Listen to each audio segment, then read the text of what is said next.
What's over there? Silly puppy.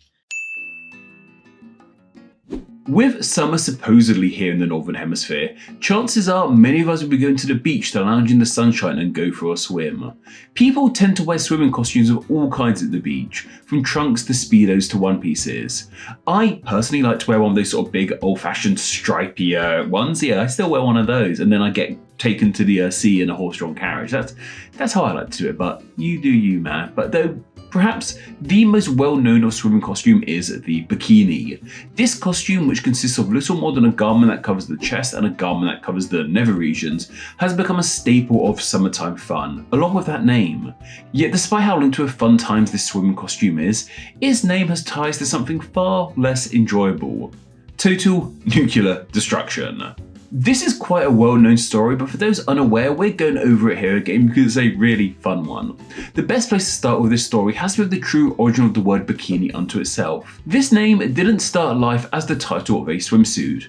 Instead, it was the name for an atoll called the Bikini Atoll, which is now part of the Marshall Islands, a country found in the Pacific northeast of Australia. The natives of this atoll actually named it Bikini, which is believed to relate to the coconuts that grow there. Man, there's a really good joke somewhere there about this Bikini Atoll being full of coconuts and an actual bikini full of coconuts, but I don't know, it just feels a little bit too lowbrow to go that way. Just pretend I said that joke or something, have a big laugh to yourself. Cool. For most of its history, this atoll kind of just did its own thing. That was until it came under Japanese control in 1914 during the First World War. However, in the aftermath of the Second World War, it came under US control, and the USA had big plans for this tiny slice of the world.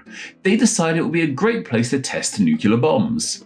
This was due to the vast remoteness of this area, which meant they could just set off as many bombs as they want and not really cause any major damage to anyone. Though of course they could only do this after they'd convinced the people living there to leave. And to this day, the native people of the land haven't been able to return due to the high levels of radiation. So yeah, that's not great, putting it nicely. But anyway, it was in just 1946 that these tests began, and these peacetime nuclear bomb tests ended up gathering a huge amount of media attention, even being filmed so everyone around the world could truly see what they were capable of doing. 87 ships take positions 3 miles off Bikini to suffer the shattering impact of the 5th atomic bomb. Now but 5 seconds to go, and...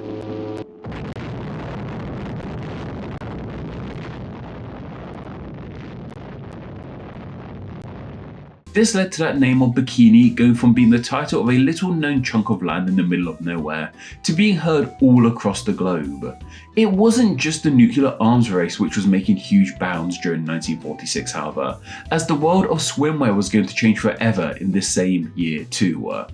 But before we continue, I'd like to briefly talk about Patreon and Super Thanks. Patreon is the best way to financially support Name Explained, and donating just $1 a month gets you ad-free videos, a chance to say what names get explained, an exclusive monthly newsletter, and your name at the end of these videos. All of that can be found at patreon.com/Name Explained, which we linked down below. Conversely, if you want to just make a one-time donation, you can leave a Super Thanks directly in the comments section of any of my videos here on YouTube. They help out tremendously too. Thank you. Anyway, as mentioned, 1946 was also a very big year for swimwear. Due to fabric rationing of the Second World War, swimsuits were becoming smaller and smaller to save on important resources which were still diminishing after that war. Many took it as a challenge to make the smallest swimsuit possible, including 2 French designers, Jacques Heim and Louis Liard. These two duked it out to make the world's smallest swimsuit, and seemed to be inspired by the bomb testing going on in the Pacific Ocean when it came to naming their outfits. Jacques went first when he unveiled a swimsuit called the Atom, with a name inspired by the atoms which were causing the destruction in the atomic bombs. This was seen as the world's smallest swimsuit at the time, but Louis thought he could take it one step further. On the 5th of July 1946, mere days after the testing of the atomic bombs in the Bikini Atoll, Louis unveiled his own swimsuit which was smaller than Jacques and dubbed it the Bikini. It was this one, of course, that took off like wildfire, becoming one of the most popular outfits to wear at the beach, and with that rise in fame, the name of Bikini itself came along for this ride. Now, we aren't exactly sure why Louis decided to name his new outfit the Bikini.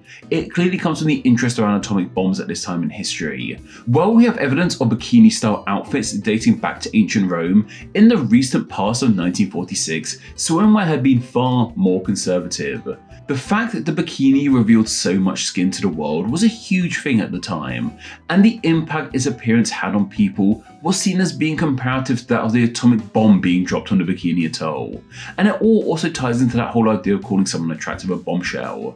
There also seems to be this wider psychological thing happening here, with a weird link between sexuality and atomic destruction. Like, seriously, it's a whole thing I read into, but we don't need to go into too much detail about it here.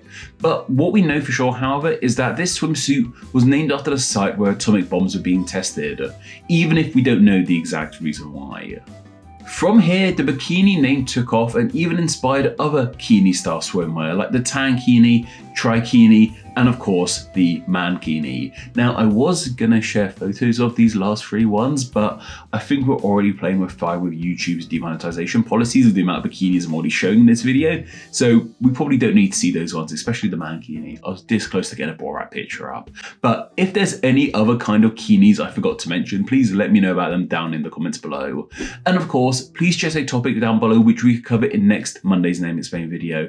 It could be about literally anything, and the topic could be as niche or broad as you like. I will then choose 3 of those topics and place them on a poll for my patrons to vote on. Then the winner from that poll will be the topic covered in next Monday's Name Explain video. You can vote in that poll, as well as enjoy many other great benefits by visiting patreon.com/nameexplain, which we linked down below, and by donating just $1 a month. Thank you. Anyway, that's more than enough on myself, but don't forget to go follow me on Instagram where I'm NameExplainYT, and don't forget to join the Facebook page, Friends of Name Explain, where you can chat with myself and many other name nerds. Okay all, take care. I pushed the camera further back, meaning I have to lean over way more to do it, which ruins focus, so I'm actually using autofocus. See how that goes. Also, I've got a special guest in the room right now. You wanna come up? Say hi. Now he's gonna wander over there. Ah, who's this? What's over there? Silly puppy. Go on, get back to your bed. No, you're gonna stay there. Okay. Should I just film the whole video like this? Should we begin? Be good you to point to her down there. So we're just gonna do what we can with this. I'm sure it'll be salvageable in some way, shape, or form if it goes horribly wrong, or maybe it looks perfect. I don't know. Anyway, let's begin. See, I'm gonna do a massive lean forward. A country found in the north. I did a big thigh slap then. You heard that? Did its own thing. It was. My God. Is this a coal? A coal? My God.